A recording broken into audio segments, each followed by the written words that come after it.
우리 앞에 있는 화면을 보고 오늘 설교 제목도 같이 한번 읽어보도록 하겠습니다. 설교 제목만 읽겠습니다. 시작. 성령을 따라 행하라. 오늘은 사도행전 강의 32번째 시간, 성령을 따라 행하라. 특별히 먼저 말씀 전하기 전에 여러분들 날씨가 많이 추워졌습니다. 옷을 좀 따뜻하게 입으시고 길도 많이 미끄럽더라고요. 하나님께서 은혜도 주시고 건강하게 이번 한 주를 잘 지내시기를 주님의 이름으로 축원드립니다. 이 세상에는 수많은 조직도 있고 기관도 있고 공동체도 있습니다. 그중에서 지금까지 살아남은 조직 몇 가지만 한번 살펴보겠습니다. 첫 번째, 수천 년이 지나도 지금까지 있는 조직은 무엇이냐? 바로 학교입니다. 학교. 정말 오랫동안 있어 왔습니다. 제가 잠시 한번 살펴보니까 수메르 문명에 에두바라는 학교가 있었습니다. 무엇을 가르쳤느냐? 글자 쓰는 것, 베껴 쓰는 것, 필사 가르쳐주는 학교였습니다. 이 학교가 몇 년 전부터 있었느냐? 저는 듣고 깜짝 놀랐습니다. 학교가 이렇게 오래됐더라고요. 기원전 3000년 전부터 있었습니다. 글자 쓰는 것 그대로 베껴 쓰는 최초의 학교 에두바라는 학교가 있었습니다. 이뿐만 아니라 이 고대 그리스에는 이 학교를 매우 중요하게 생각했습니다. 여러분들도 아마 들어보셨을 거예요. 아테네 학당. 여기에서 그때 당시 벌써 천문학을 가르쳤고 수학을 가르쳤고 철학을 가르쳤습니다. 학교 들어갈 때에 맨 위에 이렇게 쓰여 있었다고 합니다. 기하학을 모르는 자는 이 문에 들어서지 말라. 이 정도로 이 그리스에서는 이 학교를 너무나 중요하게 생각했던 것입니다. 저희 집에 가면 지금 아이들 3명이 있는데 방학 중에 있습니다. 너무나 신나합니다. 아무것도 안 해도 학교 안 가는 걸로 너무 신납니다. 누구만 힘드느냐? 엄마만 힘듭니다. 3명이 얼마나 기뻐하는지 매일 저에게 이렇게 얘기합니다. 방학 중에도 잠시 학교 가는 일이 있습니다. 방학 중에도 잠시 잠깐 공부하러 학교 갈 일이 있습니다. 저에게 맨날 이러는 거예요. 아빠, 오늘 학교 안 가면 안 돼요? 제가 안 된다고 했습니다. 오늘도 제가 차로 태워줬습니다. 학교 가서 배워야 됩니다. 사람은 배워야 성장할 수 있습니다. 학교의 목적은 분명합니다. 좋은 지식을 배우기 위해서 이 학교가 수천 년 전부터 인류가 있을 때부터 학교가 있었더라는 거예요. 둘째로는 무엇이 있었느냐? 시장입니다. 시장도 그 역사가 수천만 되었습니다. 시장 역시 인류가 모여 살면서 자연스럽게 형성된 너무나 중요한 조직입니다. 고대 애굽 시장에 보면 곡물도 팔았고 파피루스도 팔았습니다. 이것만 판 것이 아니라 그때 당시 벌써 은금 패물을 시장에서 교환했다고 합니다. 우리는 정말로 신석기, 구석기, 오래전 이야기로 생각하는데 이 그리스 아고라 광장 같은 곳에서는 말 한 중심부에 시장이 있었습니다. 시장이 이렇게 중요합니다. 인류의 사람들이 모여 살면서부터 시작이 출발했습니다. 얼마 전 한 목사님께서 자기 딸을 위해서 시장에 갔다는 거예요. 시장 어디에 가셨느냐? 빵집에 갔습니다. 그 빵집에 갔는데 사람들이 너무나 많이 있어서 줄을 섰습니다. 생전 처음으로 빵집 앞에서 줄을 선 거예요. 왜 줄을 섰느냐? 그 빵집에 요즘 유행하는 쿠키가 있었습니다. 혹시 여러분들 그 쿠키가 뭔지 아실까요? 저도 처음 들어봤습니다. 두바이 쫀득 쿠키. 아마 대부분 모를 거예요. 괜찮습니다. 저도 모릅니다. 혹시 드셔보신 분 계신가요? 한 분도 안 계시네. 감사합니다. 한 분 계시네요. 야, 두바이를 갔다 오셨나요? 참고로 저도 아직 실물도 못 봤고 안 먹어봤습니다.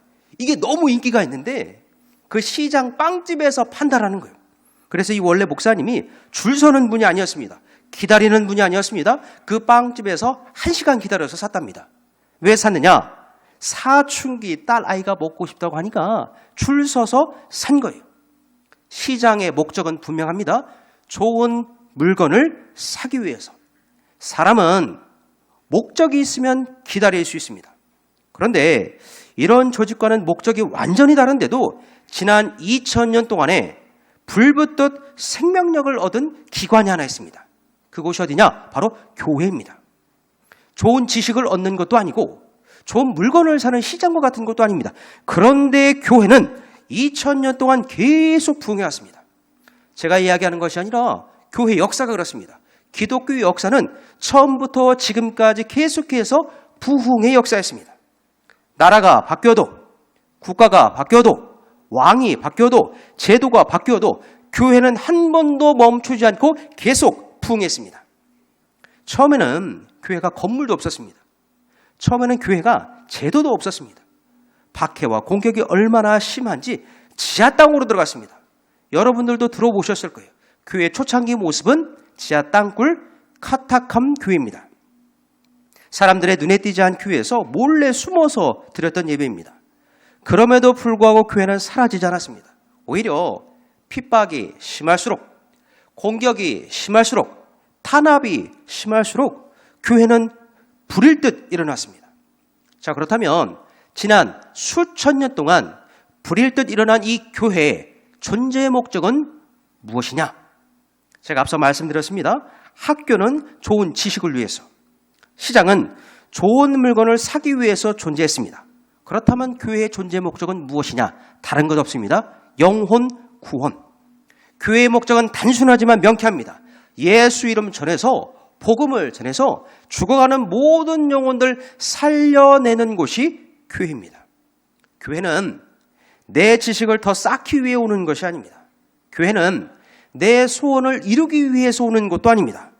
교회의 제1 존재 목적은 무엇이냐? 복음 전해서 영혼 구원하는 것입니다. 예수님 잘 믿는 사람들이 모여서 말씀 듣고 기도한 후에 믿지 않는 사람들에게 복음 전하는 것이 교회입니다. 이거 잘하는 교회가 좋은 교회입니다. 이거 잘하는 교회가 복음적인 교회예요. 우리 황금동 교회가 이런 교회가 될 줄로 믿습니다. 예수 잘 믿는 사람들이 먼저 모여야 됩니다. 모인 후에는 이 땅 가운데서 흩어져서 예수 이름 전하는 거예요. 땅 끝까지 복음 전하는 게 좋은 교회입니다. 자, 왜 이런 교회가 좋은 교회냐? 오늘 본문에 보면 이러한 좋은 교회의 이유가 쓰여져 있습니다. 이방인 가운데 최초로 세워진 교회가 어떤 교회냐? 오늘 본문에 나오는 안디옥 교회입니다. 여러분들 주보나 메모지에 잘 써놓으시면 좋겠습니다. 이방인 가운데 최초로 세워진 교회는 어떤 교회다? 안디옥 교회.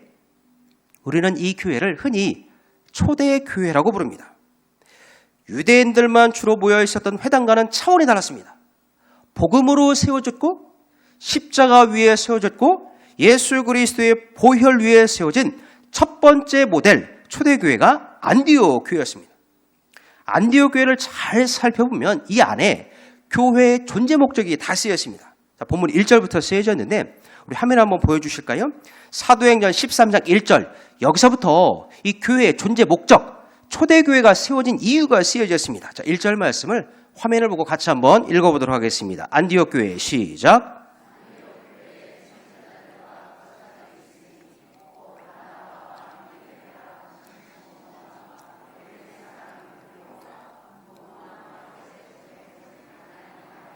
및 사울이라.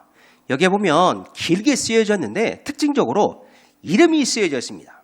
이름 몇 명이 쓰여져 있느냐? 5명 써져 있는데 제가 빨간색으로 칠해왔습니다. 자, 사람 이름만 5명입니다. 이름만 한번 읽겠습니다. 시작. 바나바, 시몬, 루기오, 마나엔, 사울.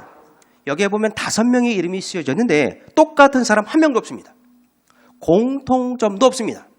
마주칠 만한 겹쳐지는 일도 하나도 없습니다. 그런데 이 안디옥 교회 안에서 하나가 되더라는 거예요.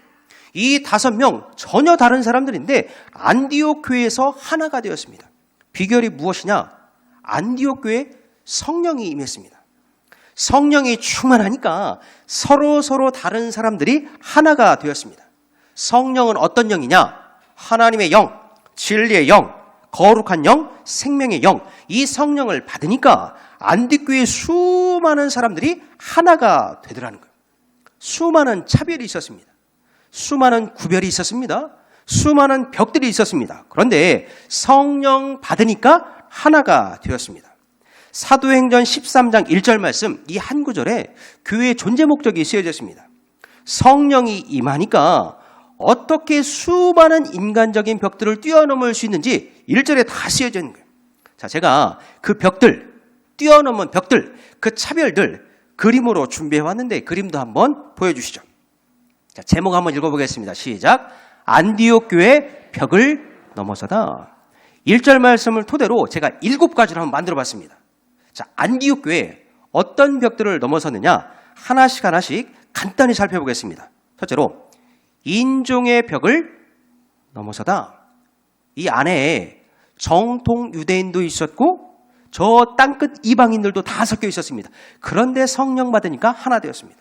그 다음 출신의 벽을 넘어서서 이 안에 어떤 출신들이 있었느냐, 예루살렘 출신도 있었고 다소 출신도 있었고 성경에 보면 니게르라고 쓰여졌는데 지금으로 생각하면 아프리카 지역 출신이라고 볼 수 있습니다. 출신이 다양합니다. 그런데 그 출신의 벽도 성령 받고 뛰어넘었습니다. 그 다음 계급의 벽 뛰어넘습니다. 1절 말씀에 보면 유명한 주의 제자들이 있었습니다. 선지자도 있었습니다. 교사도 있었고 평신도들도 있었습니다. 그리고 독특한 한 명이 기록되어졌는데 왕의 동생 마나얀도 있었습니다. 얼마나 계급이 다양한지 모릅니다. 그런데 이들도 성령 안에서 하나가 되었습니다. 그 다음 교육의 벽도 뛰어넘었습니다. 누가 제일 많이 배운 사람이었을까? 궁전에 있었던 마나엔 정말 많이 배운 사람입니다. 사울도 마찬가지입니다. 당시 최고의 석학이었던 가말리엘 밑에서 엘리트 중에 엘리트입니다. 지금으로 따지면 우리나라 서울대 나온 것 못지않을 정도로 최고로 많이 배운 사람이었습니다. 그런데 여기 가만히 보니까 다문화 가정 심원도 다 함께 섞여져 있었습니다. 성령 안에서 교육의 벽도 다 뛰어넘었습니다. 그 다음 과거의 벽도 다 뛰어넘었습니다. 여기 보니까 처음부터 믿음으로 출발한 사람도 있습니다. 그런데 처음에는 교회를 괴롭히고 핍박하고 공격했던 사람도 있습니다. 과거로 이야기할 때에 자랑할 만한 것 없었던 사울과 같은 인물도 섞여 있었습니다. 그런데 그 과거도 하나도 묻지 않고 성령 안에서 하나가 되었습니다. 그 다음 은사의 벽도 다 뛰어넘었습니다. 이 안에 방언의 은사, 통변의 은사, 예언의 은사, 가르침의 은사, 여러 가지 은사들이 다양하게 있었습니다. 그런데 안디옥 교회는 은사를 가지고 다투거나 경쟁하지 않았습니다. 은사의 벽도 성령 안에서 질서 있게 사용했던 교회가 안디옥 교회였습니다. 마지막 7째 벽은 목적의 벽이었습니다. 제가 목회하면서 가만히 보니까 교회 오는 목적들이 다 다릅니다. 100이면 100명 교회 오는 목적들이 다 다릅니다. 안디옥 교회도 그랬을 것입니다. 그런데 안디옥 교회는 자기 뜻과 자기 욕심과 자기 주장을 다 내려놓고 하나님 교회의 목적에 맞추어서 모든 사람들이 하나가 되었습니다. 다시 한번 말씀드리겠습니다. 안디옥 교회는 어떤 교회느냐? 이방인 최초의 교회였습니다. 그 안에 차별도 너무나 심했고 말도 잘 안 통했을 거예요. 성격도 가지각색입니다. 그런데 7개의 벽 다 뛰어넘었습니다. 우리 1번부터 7번까지 벽만 쪼르륵 같이 한번 읽어보겠습니다. 시작. 인종의 벽, 출신의 벽, 계급의 벽, 교육의 벽, 과거의 벽, 은사의 벽, 목적의 벽. 이 7가지 벽을 뛰어넘을 수 있는 곳 안디옥 교회였습니다. 왜 이 7가지 벽을 다 뛰어넘을 수 있었느냐? 성령 받았기 때문에. 예수 충만, 성령 충만하니까 이 모든 사람들이 하나가 되었습니다. 이 교회가 바로 성령 중심의 교회였습니다. 가지각색의 모든 사람들 성령 안에서 하나가 되었더라. 저를 따라서 이렇게 한번 고백하겠습니다. 성령은 하나 되게 하는 영입니다. 시작. 고로 여러분들 성령 받으실 수 있기를 주님의 이름으로 축원드립니다. 성령 받아야 하나가 됩니다. 성격도 다릅니다. 뜻하는 바도 다 달라요. 컨디션도 다릅니다. 원하는 바도 다 다릅니다. 성령 받아야 교회는 하나가 되어지는 거예요. 자, 이렇게 성령 안에서 안디옥 교회가 하나가 됐습니다. 여기가 출발입니다. 그런데 이 하나님의 교회 역사는 여기서 멈추지 않고 이제부터 본격적인 성령의 사역들이 펼쳐집니다. 성령 받고 나서 3가지 놀라운 일이 벌어지는데 본문을 통해 차근차근 한번 살펴보도록 하겠습니다. 자, 성령 받고 나서 첫째로 무엇을 했느냐? 성령을 따라 세우라. 주의 일꾼들 세우는 일이 먼저 시작되어졌습니다. 자, 2절 말씀 그 출발인데 우리 2절 말씀도 화면을 보고 같이 한번 읽겠습니다. 주를 섬겨 시작. 주를 섬겨 금식할 때에 성령이 이르시되 내가 불러 시키는 일을 위하여 바나바와 사울을 따로 세우라 하시니 성령이 하나 되게 하셨습니다. 그리고 그 다음 첫 번째 사역이 일꾼을 세우는 거예요. 2절 말씀 잠시만 한번 멈춰놔 주십시오. 자, 교회를 세울 때에 일꾼을 세울 때에 가장 중요한 제일 이 원칙이 2절에 쓰여 있습니다. 주를 섬겨 금식할 때에 성령이 이르시되 내가 불러 시키는 일을 위하여. 하나님의 교회에 일꾼 세울 때 제1원칙은 무엇이냐? 하나님이 시키는 일을 자연스럽게 순종하면서 아멘하는 사람, 그 사람을 세우는 거예요. 이게 너무나 큰 차이입니다. 세상에서는 어떤 사람을 일꾼 세우느냐?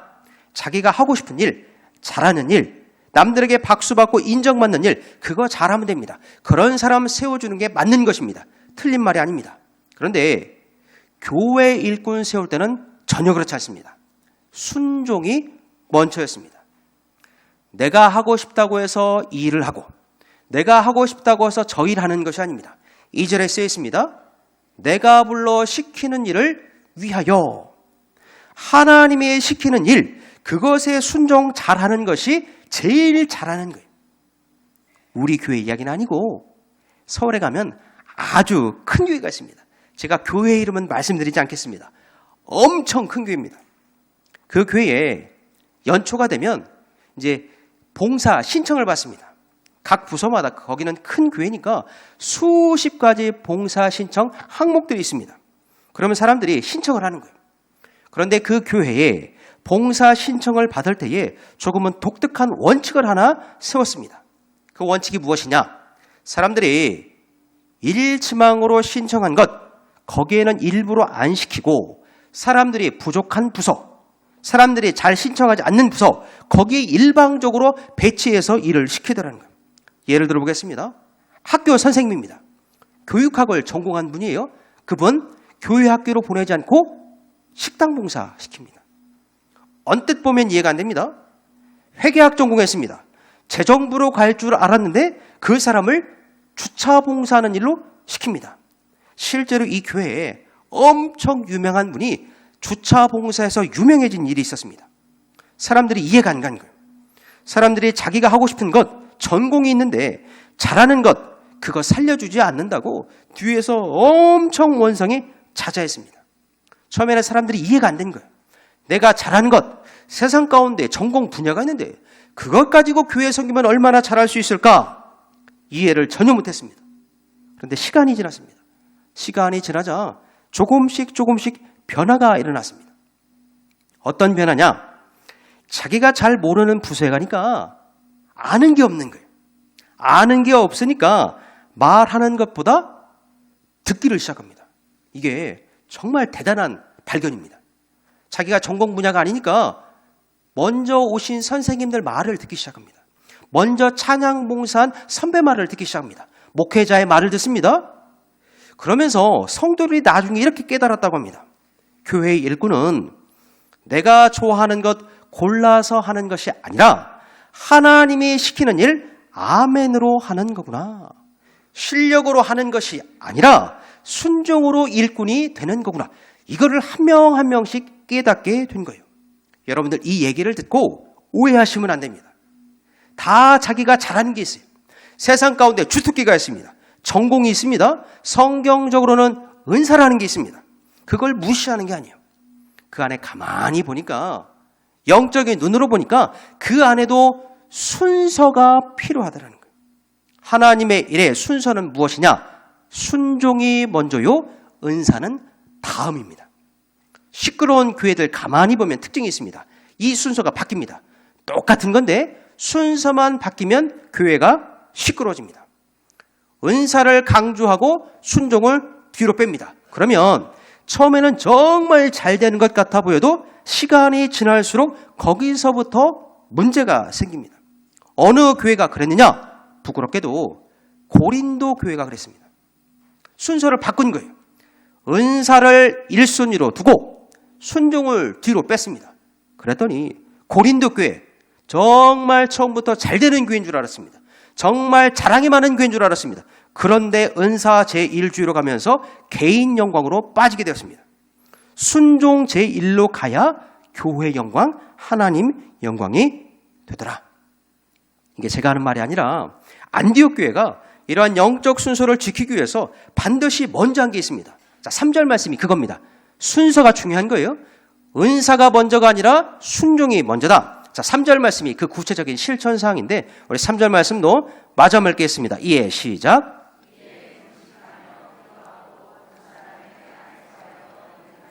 아멘. 이게 은사가 1번이 아니라 순종으로 1번으로 세운 안디옥 교회의 일꾼 세우는 법칙이었습니다. 금식 땡땡 옆에다 써놓으십시오.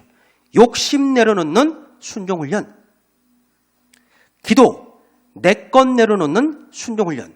이 금식과 기도를 먼저 시켰습니다.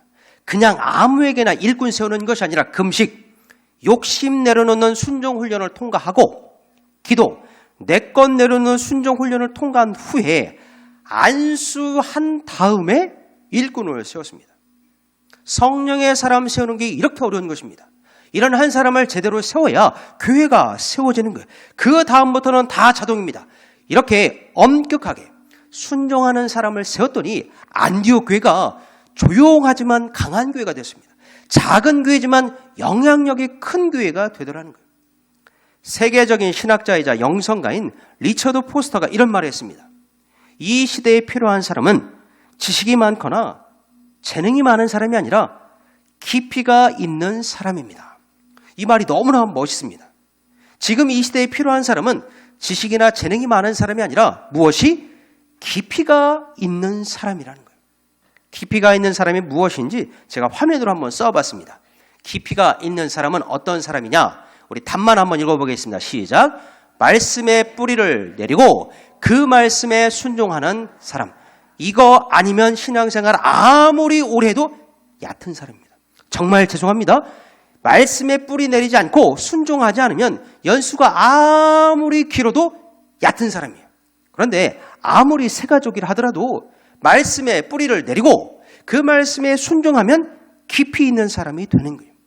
우리 황금도교회 모든 성도님들은 성령 안에서 깊이 있는 사람 되시기를 주님의 이름으로 축원드립니다.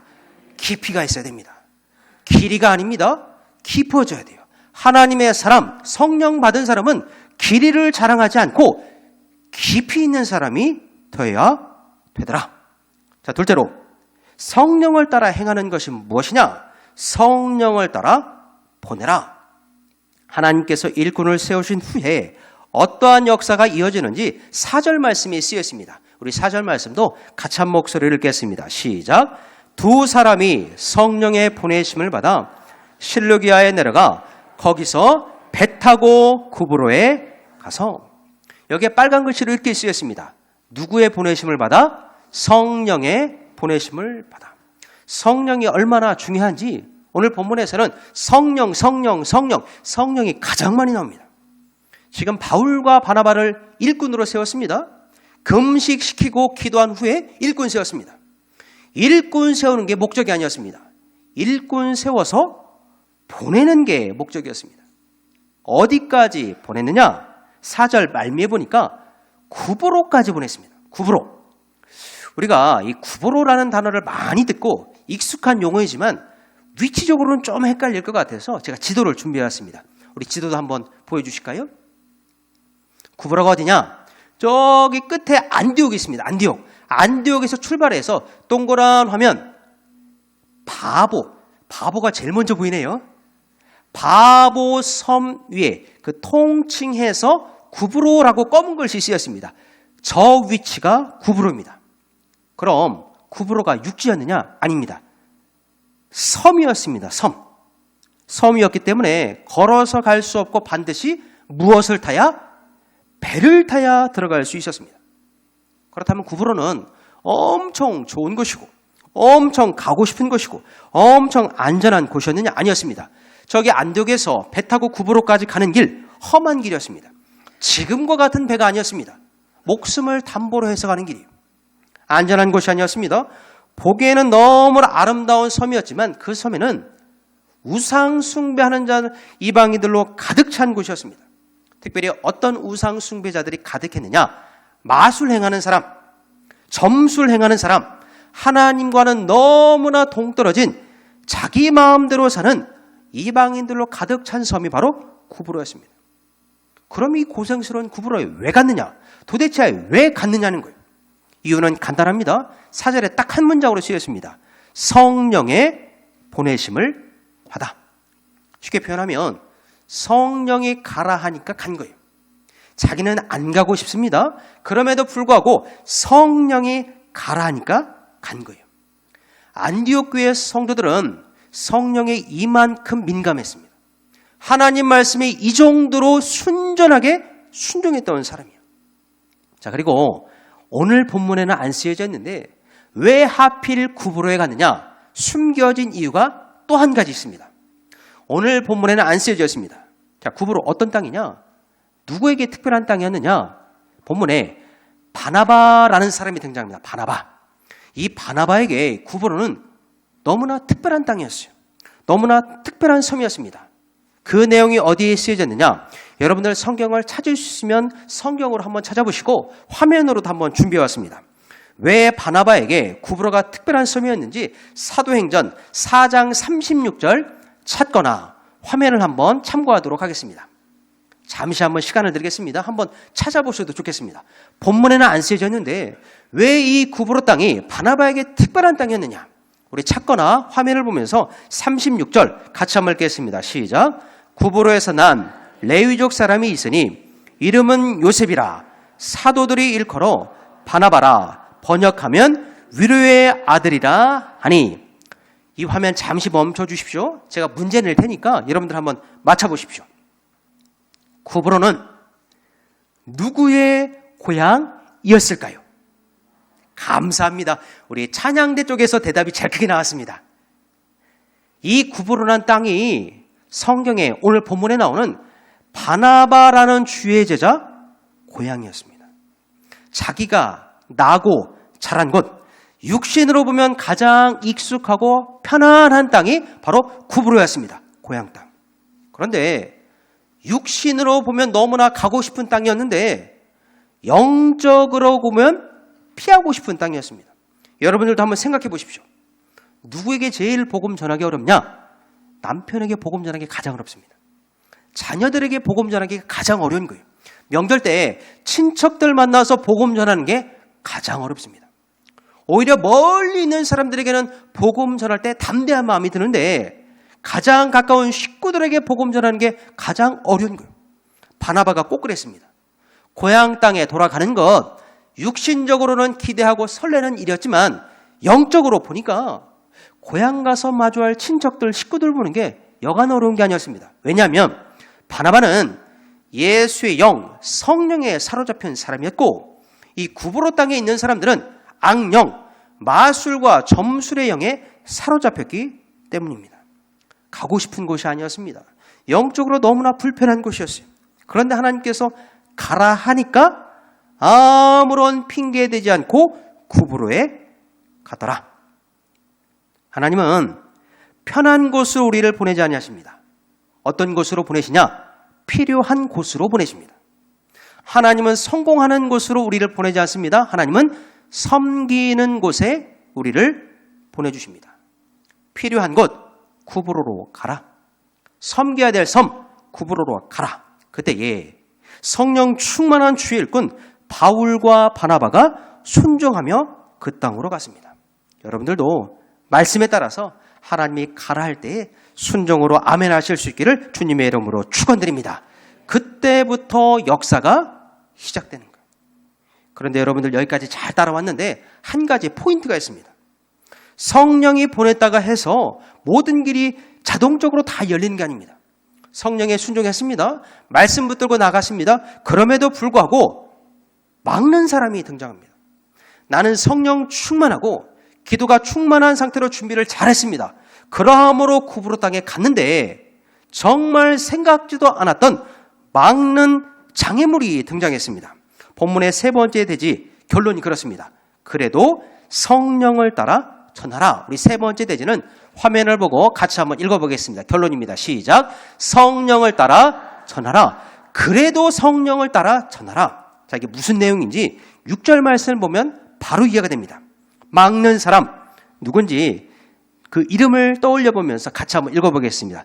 6절입니다. 읽겠습니다. 시작. 온 섬 가운데로 지나서 바보에 이르러 바예수라 하는 유대인 거짓 선지자인 마술사를 만나니, 여러분들 화면이 조금 잘못되어 있는 것 같은데 성경을 한번 참고해 주시기 바랍니다. 성령에 따라 갔더니 막는 사람 누가 등장했더라? 바예수. 제가 뜻을 설명해 드리겠습니다. 성경에서 바라는 뜻은 무엇이냐? 누구누구의 아들입니다. 그러니까 바예수는 누구의 아들이다? 예수의 아들. 성경에서 이처럼 좋은 이름이 있을까? 너무나 근사한 이름입니다. 신앙적인 이름입니다. 이름 너무나 훌륭합니다. 예수의 아들. 그런데 알고 보니까 예수의 사람, 성령의 사람이 아니라 이 사람은 마술사였습니다. 점술가였습니다. 악한 영을 받고 그대로 점쳐주는 사람이 예수였습니다. 그것을 어떻게 할 수 있느냐? 복음 전하는 건 막았습니다. 예수 이름 전하는 건 막았습니다. 총독 앞에서 복음 전하려고 하니까 갖은 수를 써서 방해를 했더라는 거예요. 우리도 똑같습니다. 내가 한번 어려움 당해서 기도로 살려고 합니다. 내가 어려움 중에 말씀 붙들고 살려고 합니다. 그러면 그때에 꼭 내 앞에 누가 나타나냐? 예수가 나타납니다. 안 된다. 너는 안 된다. 힘들다. 이번에 하지 말고 다음에 하라. 예수가 막는 거예요. 믿음을 막고 영적인 흐름을 막고 기도를 막는 것입니다. 세상 가운데 예수가 얼마나 많은지 몰라요. 여러분들 이름이 비슷하다고 헷갈리면 안 됩니다.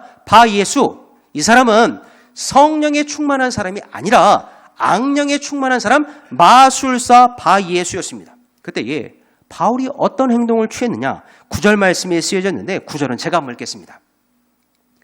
바울이라고 하는 사울이 무엇이 충만하여? 성령이 충만하여 그를 주목하고 예수가 복음을 막았습니다. 예수 증거하는 거 막았습니다. 그때 이 바울이 주눅들지 않고 오히려 더욱 성령이 충만하여 담대히 선포했습니다.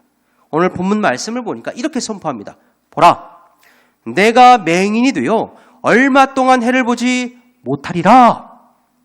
마술사, 이름 있는 사람이었습니다. 유명한 사람이었습니다. 예수 앞에 도망치고 싶고 위축되기 쉬울 법한데 바울이 그렇지 않고 오히려 선포합니다. 내가 악령을 전하니 맹인이 되어 얼마 동안 해를 보지 못하리라.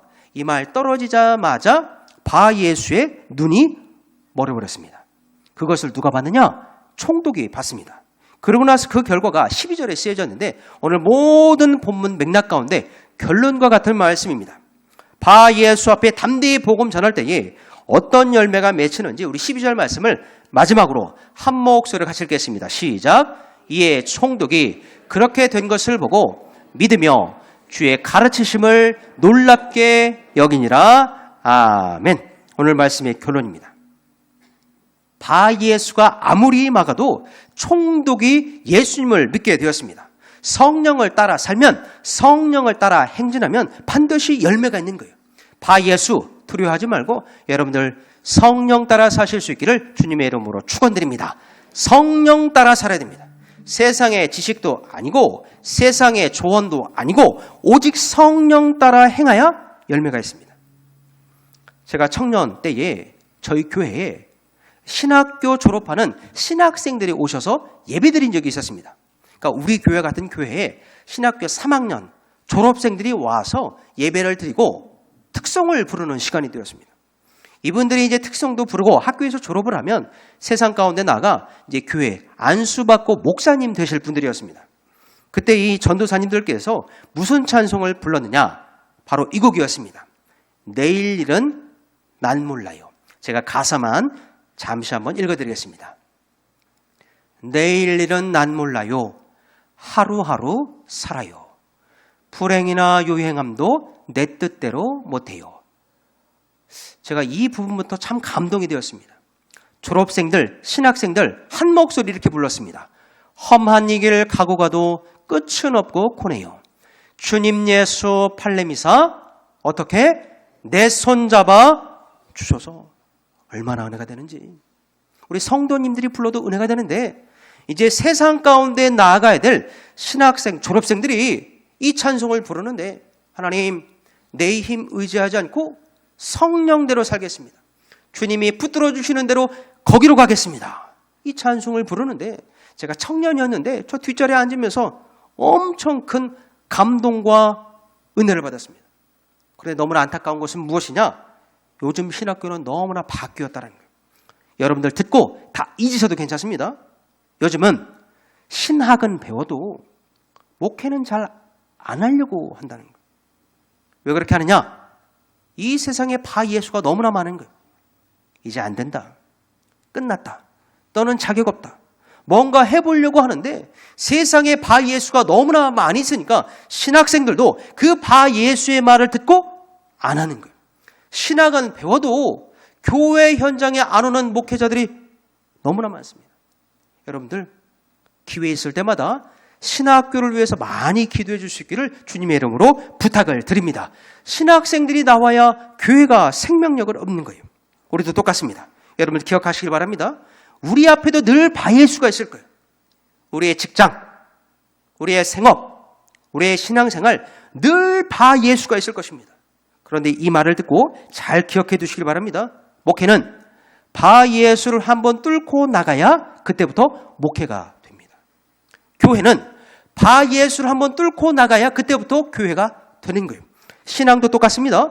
내 앞에 있는 바 예수를 한번 뚫고 나가야 그때부터 진짜 신앙이 되는 거예요. 내 힘으로는 절대로 안 됩니다. 성령 받고 바 예수 앞에서도 담대히 복음을 증거해야 되는 거예요. 제가 이 말씀을 왜 드리느냐? 우리 사랑하는 중고청이 내일부터 5박 6일 동안 라오스 선교를 갑니다. 성령 충만히 다녀올 수 있도록 여러분들 기도해 주기를 주님의 이름으로 축원드립니다. 그 땅 영적으로 어두운 땅입니다. 악한 사람들, 하나님 모르는 사람들, 우상 숭배하는 사람들, 분명히 그 사람들 순수하고 순박하고 착하게 사는 사람들이 많을 것입니다. 그럼에도 영적으로 볼 때는 그들 하나님 믿지 않는 세상 사람들입니다. 그때에 정말 대단한 일입니다. 제가 서울에서도 이런 경험이 없었어요. 총 40명이 갑니다.